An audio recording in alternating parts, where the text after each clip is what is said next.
Assalamualaikum warahmatullahi wabarakatuh. Pernahkah engkau bertanya dalam hati, siapa sebenarnya aku yang sedang bernafas, yang sedang mendengar, yang sedang melihat? Para sufi telah lama membicarakan misteri ini, sebuah rahasia yang membuat banyak orang terdiam dalam hening.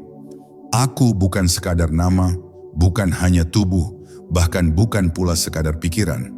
Ada sesuatu yang jauh lebih dalam, yang menunggu untuk ditemukan.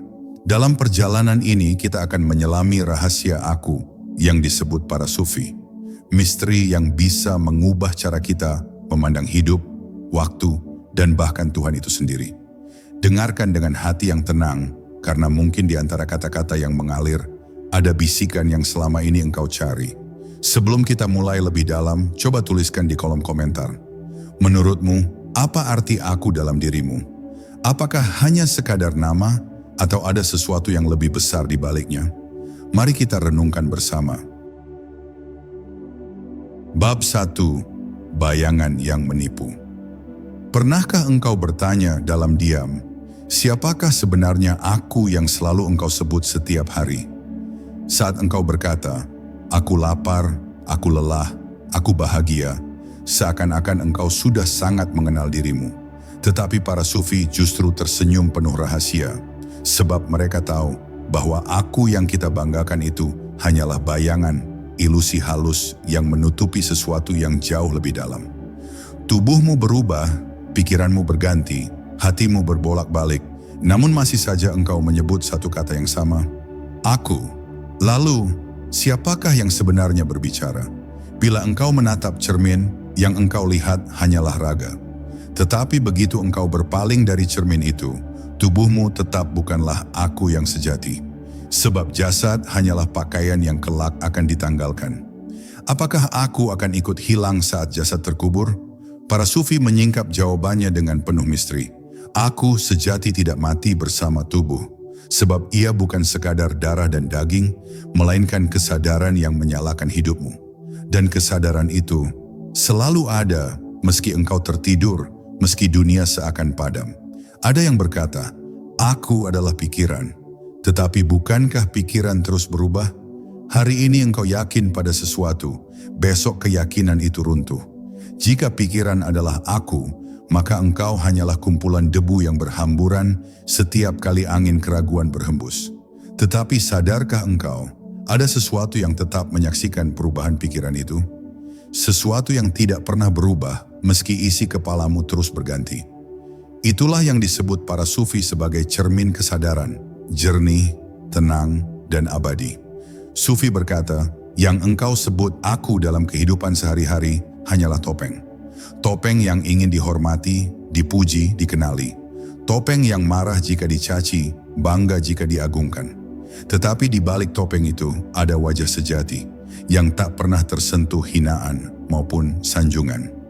Wajah itulah yang terus menatapmu dari kedalaman batin, menunggu saat engkau berhenti sibuk mengejar bayangan luar, lalu kembali menoleh ke dalam. Saat itulah engkau akan menemukan bahwa aku sejati tidak pernah pergi. Dan disinilah rahasianya, semakin engkau melekat pada aku bayangan, semakin jauh engkau dari kebenaran.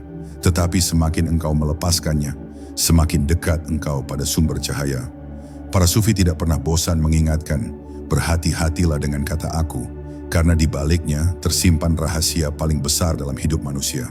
Rahasia yang bisa menenggelamkanmu dalam kesombongan, atau justru membawamu pada samudera tauhid, di mana aku kecilmu luluh dan hanya yang Maha Esa yang tinggal.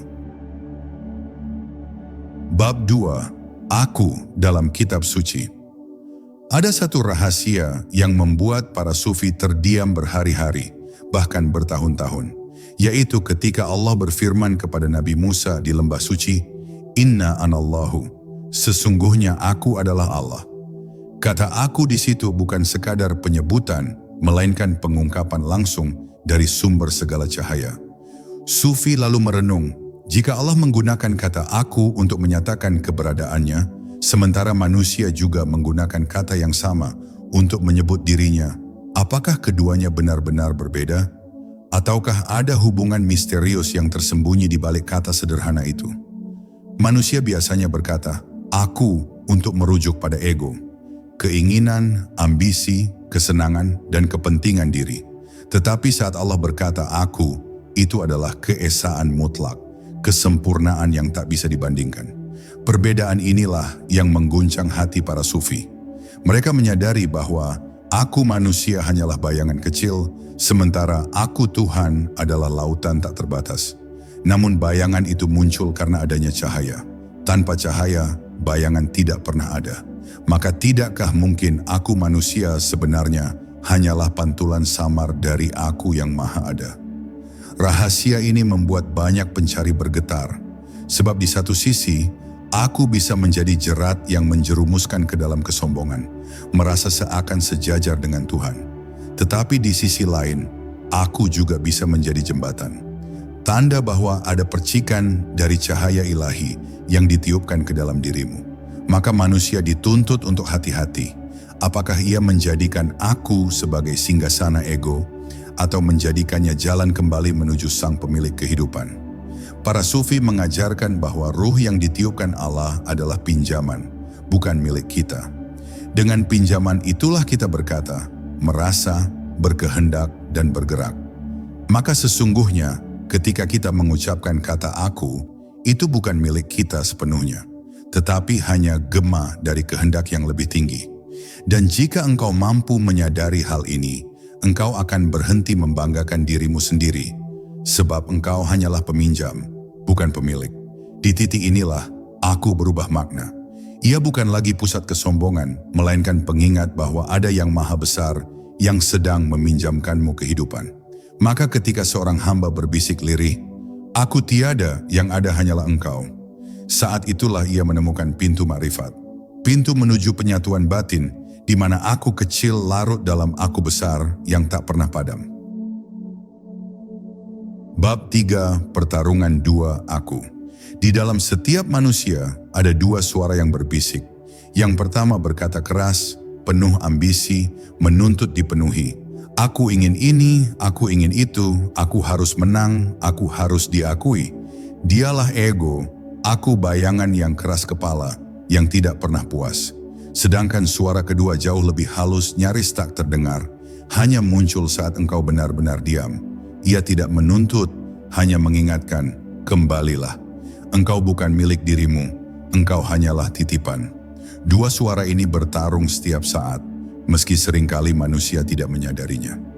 Ego adalah penguasa yang haus takhta. Ia ingin menjadi pusat dunia, seakan-akan seluruh alam harus tunduk padanya. Ia marah ketika diremehkan, gembira ketika dipuji, dan hancur ketika dilupakan. Tetapi para sufi menyebutnya hanya sebagai bayangan yang menipu. Sebab semakin engkau melayaninya, semakin ia membelenggu. Ego menutup matamu dari cahaya kebenaran, karena ia hanya ingin engkau sibuk mengejar dunia luar dan lupa dengan rumah asalmu. Sementara itu, ada aku lain yang begitu samar. Ia tidak menuntut perhatian, tetapi ia adalah sumber kedamaian. Dialah ruh yang bersumber dari Allah yang selalu mengingatkanmu untuk kembali padanya. Suara ini muncul dalam hening, dalam zikir, dalam doa yang penuh air mata. Ia tidak memaksa, tetapi ketika engkau menuruti panggilannya, hatimu dipenuhi rasa lapang yang tidak bisa dijelaskan dengan kata-kata. Inilah aku yang sejati, yang jarang didengar karena tertutup bisingnya ego. Pertarungan dua aku ini adalah perang besar yang sesungguhnya. Bukan perang melawan musuh di luar, tetapi perang melawan tirani di dalam. Rasulullah menyebutnya sebagai jihad akbar, sebab musuh di luar bisa engkau kalahkan, tetapi musuh di dalam dirimu bisa terus hidup sepanjang umurmu. Jika engkau kalah pada ego, hidupmu akan menjadi penjara. Tetapi jika ruhani menang, hidupmu menjadi jalan menuju cahaya. Para sufi menempuh jalan panjang untuk menundukkan ego agar suara ruhani semakin kuat. Mereka berpuasa bukan hanya menahan lapar, tetapi mengekang nafsu. Mereka berzikir bukan hanya melafalkan kata, tetapi untuk melemahkan bisikan ego yang penuh tipu daya. Sebab mereka tahu rahasia aku yang sejati tidak akan pernah terbuka selama aku egois masih duduk di singgasana hatimu. Dan hanya ketika engkau berani melepaskan, engkau akan menemukan siapa sebenarnya dirimu. Bab 4, Bisikan di balik sunyi. Ada sebuah rahasia yang hanya muncul ketika dunia luar terdiam, bisikan halus yang datang dari balik sunyi. Saat engkau menyingkir sejenak dari hiruk-pikuk, mematikan kebisingan, dan duduk sendirian dalam hening, tiba-tiba ada suara yang tidak berasal dari telinga, tetapi terdengar jelas di ruang batin. Para sufi menyebutnya sebagai panggilan rahasia, bisikan yang datang dari kedalaman aku sejati. Bukan suara ego, bukan pula bisikan pikiran, melainkan sebuah getaran yang membuat hati terjaga dan jiwa bergetar. Manusia yang terbiasa sibuk tidak akan pernah mendengarnya. Mereka terjebak dalam keramaian dunia, terikat oleh rutinitas yang membuat telinga batin mereka tuli. Tetapi ketika seseorang berani memasuki kesunyian, suara itu perlahan muncul, seakan-akan ada yang berkata lembut, "Aku selalu bersamamu, hanya engkau yang terlalu sibuk untuk menyadarinya." Sufi menemukan bahwa sunyi adalah pintu, dan siapapun yang berani membukanya akan menyaksikan cahaya yang tidak bisa dijelaskan dengan kata-kata. Bisikan itu tidak pernah memerintah dengan keras. Ia tidak berkata, "Lakukan ini, jangan lakukan itu." Ia hanya mengingatkan dengan cara yang lembut, dengan getaran yang menimbulkan rasa tentram. Saat engkau hendak berbuat salah, ia hadir sebagai kegelisahan yang halus. Saat engkau hendak berbuat baik, ia hadir sebagai rasa ringan yang mendorong langkahmu. Dialah aku ruhani yang menunggu untuk dikenali. Namun sayangnya, kebanyakan orang lebih memilih mendengar teriakan ego daripada bisikan sunyi. Para sufi melatih diri mereka dengan tafakur, zikir dan khalwat, agar telinga batin semakin peka. Mereka belajar membedakan mana suara ego yang penuh nafsu dan mana suara ruhani yang penuh keteduhan. Ego selalu berisik, mendesak, menuntut kepuasan segera. Sementara ruhani penuh sabar, tidak pernah memaksa, hanya menunggu dengan setia. Inilah keindahan sunyi yang dirasakan para pencari. Semakin engkau diam, semakin jelas suara itu terdengar. Dan akhirnya, seorang hamba yang tekun dalam sunyi akan menemukan bahwa bisikan itu bukan datang dari dirinya sendiri, melainkan berasal dari sumber yang lebih tinggi. Ia akan menyadari bahwa aku sejati bukanlah pemilik suara, melainkan penerima. Dan disitulah rahasianya terbuka. Suara lembut itu adalah panggilan untuk kembali, panggilan dari yang maha dekat. Saat engkau benar-benar mendengar, engkau akan tahu bahwa selama ini bukan engkau yang mencarinya, melainkan Dia yang selalu memanggilmu. Bab 5, Rahasia Cermin. Bayangkan sebuah cermin yang bening, bersih, tanpa noda. Apapun yang ada di depannya akan terpantul dengan jelas. Tetapi begitu cermin itu kotor, gambar yang muncul pun menjadi kabur dan terdistorsi. Para sufi mengatakan, hati manusia sesungguhnya adalah cermin, dan aku yang engkau rasakan hanyalah pantulan di permukaan cermin itu. Jika cermin hatimu jernih, engkau akan melihat cahaya sejati. Tetapi bila hatimu penuh debu ego, maka pantulan yang tampak hanyalah bayangan palsu. Cermin yang kotor akan membuatmu menyangka bahwa bayangan itu adalah dirimu yang sejati. Engkau berbangga dengan nama, rupa, status, dan pencapaian.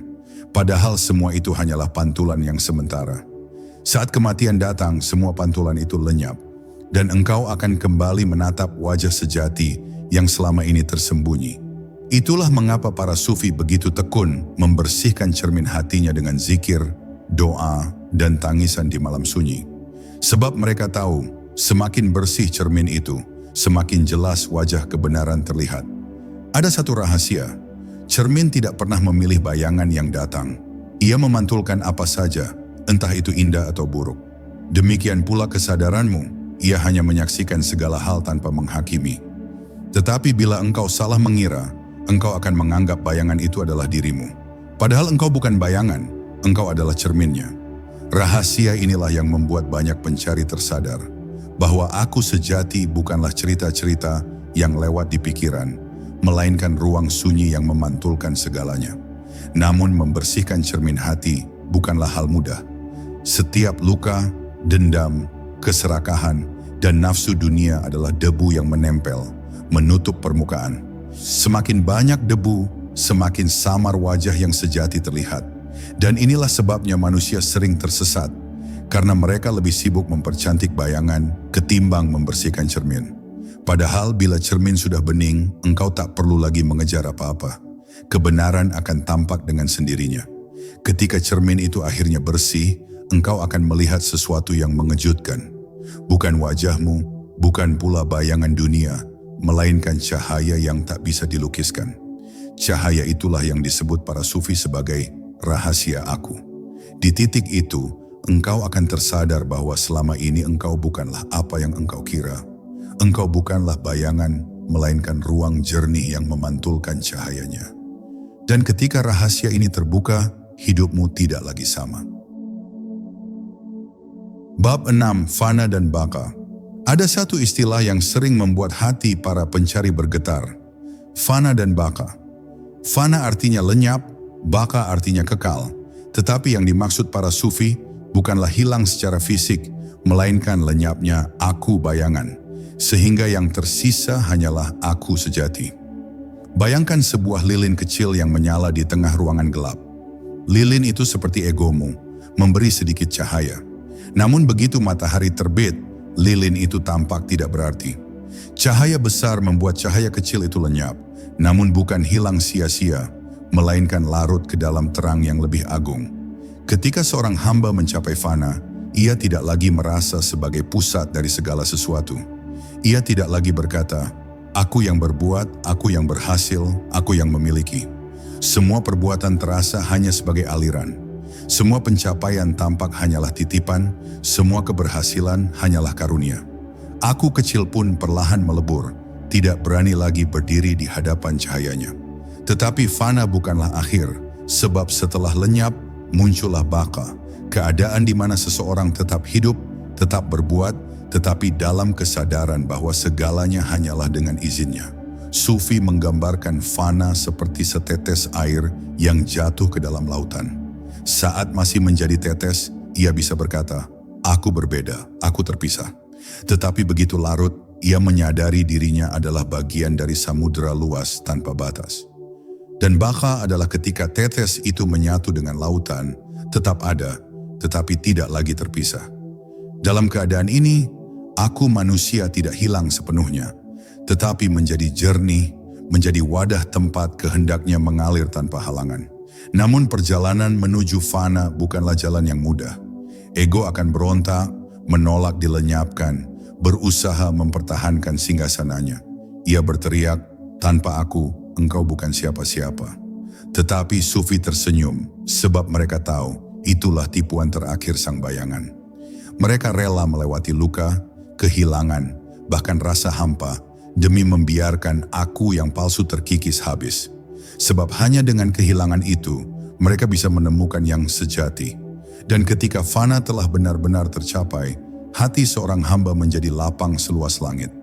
Tidak ada lagi rasa takut kehilangan, tidak ada lagi resah ingin menguasai. Ia hidup dalam baka, dalam kesadaran yang kekal, bahwa dirinya bukan pemilik, bukan penguasa, hanya penumpang yang sedang menuju pulang. Dan dari keadaan itulah lahir kedamaian yang tak bisa dijelaskan. Kedamaian seorang hamba yang telah lenyap dari dirinya, namun tetap hidup dalam cahaya Tuhannya. Bab 7, Aku dan Lautan Cinta. Ada sebuah rahasia yang jarang dipahami. Semua perjalanan ruhani pada akhirnya bermuara pada cinta. Bukan cinta dalam arti yang dangkal, melainkan lautan cinta tanpa tepi yang melingkupi segalanya. Ketika aku masih berdiri, cinta terasa terbatas. Ia hanya terarah pada sesuatu, pada seseorang, pada hal-hal yang bisa didekap. Tetapi ketika aku mulai larut, cinta itu berubah menjadi samudera luas, merangkul tanpa memilih, mengalir tanpa membeda-bedakan. Sufi mengatakan, tidak ada yang lebih kuat dari cinta. Ia bisa merobohkan tembok ego, meluluhkan kesombongan, dan membakar habis semua tirai yang menghalangi cahaya. Aku yang keras kepala, yang ingin selalu menjadi pusat, tak kuasa bertahan di hadapan api cinta. Lambat laun ia luluh, ia cair, ia tenggelam. Dan dari kehancuran itu, lahirlah keutuhan yang baru. Sebuah kehidupan yang dipenuhi keintiman dengan Sang Pencipta. Bayangkan dirimu sebagai sebutir garam kecil yang dilemparkan ke lautan. Jika engkau bertahan dengan egomu, engkau akan berkata, "Aku garam, aku berbeda dari air ini." Tetapi begitu cinta membasuhmu, engkau larut, melebur, hingga akhirnya tak ada lagi yang bisa membedakan dirimu dari lautan itu. Engkau tidak hilang, justru engkau menjadi bagian dari sesuatu yang lebih luas. Begitulah cinta ilahi menghapus aku kecilmu dan mengembalikanmu pada samudera tanpa batas. Namun cinta ini tidak datang dengan mudah. Ia menuntut pengorbanan, keberanian, dan kejujuran. Ia menuntutmu menanggalkan segala kedok, segala topeng, dan segala ambisi yang selama ini engkau banggakan. Cinta sejati hanya bisa ditemui oleh hati yang rela hancur, rela terluka, rela kehilangan. Tetapi anehnya, di balik semua kehilangan itu, justru ditemukan sesuatu yang tak pernah bisa direnggut siapapun, keabadian bersamanya. Dan di titik itu, engkau akan menyadari perjalanan spiritual bukanlah soal mencari apa yang belum ada, melainkan menghapus tirai agar bisa melihat yang selalu ada. Cinta itu tidak pernah jauh, ia selalu melingkupimu, mengalir di nafasmu, berdenyut di hatimu. Tetapi selama aku masih ingin menjadi pemilik, engkau tidak akan pernah merasakannya. Hanya ketika engkau rela tenggelam dalam lautan cintanya, engkau akan benar-benar pulang.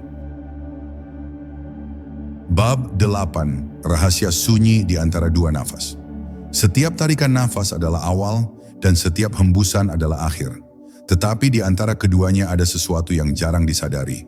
Sebuah jeda hening yang nyaris tak terlihat, tak terdengar, bahkan sering terlewat. Sufi menyebutnya sebagai ruang rahasia, celah di mana dunia luar berhenti dan pintu batin terbuka. Di dalam jeda sunyi itu, aku tidak bernafas, tidak bergerak, tidak memiliki nama. Ia hanya diam, lenyap dalam kekosongan yang tak bisa dijelaskan dengan kata-kata. Sunyi di antara nafas bukanlah kekosongan biasa.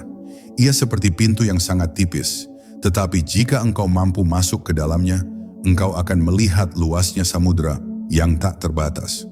Nafas hanyalah jembatan, sementara sunyi adalah gerbang. Di sanalah ruh menemukan ruang untuk menatap sumber cahaya, jauh melampaui batas indera. Orang yang mampu mengendapkan dirinya di sana akan merasakan sesuatu yang aneh. Waktu berhenti, dunia seolah hilang, dan hanya ada kehadiran yang mendalam. Para sufi percaya, sunyi ini adalah tempat pertemuan antara manusia dan Tuhannya. Tidak dalam bentuk percakapan kata, melainkan dalam bentuk rasa yang tak bisa ditolak.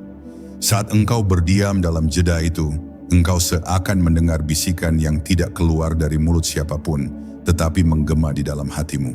Itu bukan suara luar, melainkan panggilan dalam. Panggilan yang menyuruhmu untuk pulang, untuk menyerahkan seluruh aku, dan larut ke dalam Dia yang abadi. Namun untuk merasakannya, engkau harus berani menunda keinginan. Sebab nafas manusia biasanya dikuasai oleh kesibukan dan rasa cemas. Orang bernafas dengan tergesa seolah takut kehilangan sesuatu. Tetapi mereka yang belajar duduk dalam hening, mengatur nafas dengan kesadaran, perlahan menemukan bahwa jeda itu bukan ancaman, melainkan hadiah. Sunyi bukanlah kekosongan yang menakutkan, tetapi ruang di mana rahasia ilahi menampakkan dirinya dengan cara yang paling halus. Dan ketika rahasia itu terbuka, engkau akan menyadari bahwa kehidupan bukan hanya soal bergerak dan berlari, tetapi juga soal berhenti dan mendengarkan. Di antara dua nafas yang sederhana, tersimpan samudera makna yang tak akan pernah habis digali. Aku hanya bisa lenyap jika engkau berani masuk ke dalam sunyi itu. Dan mungkin, disitulah selama ini Tuhan menunggumu, bukan di kejauhan tetapi di antara nafasmu sendiri. Bab 9. Bayangan aku dalam cermin waktu. Waktu adalah sesuatu yang tak pernah berhenti bergerak, namun selalu memantulkan siapa kita sebenarnya. Para sufi mengatakan, waktu adalah cermin yang jujur, yang tidak bisa dibohongi oleh penampilan atau kata-kata. Ia merekam setiap gerak hati, setiap lintasan pikiran, setiap getaran aku yang tersembunyi di balik wajah manusia. Maka ketika engkau menatap waktu, sebenarnya engkau sedang menatap bayangan dirimu sendiri.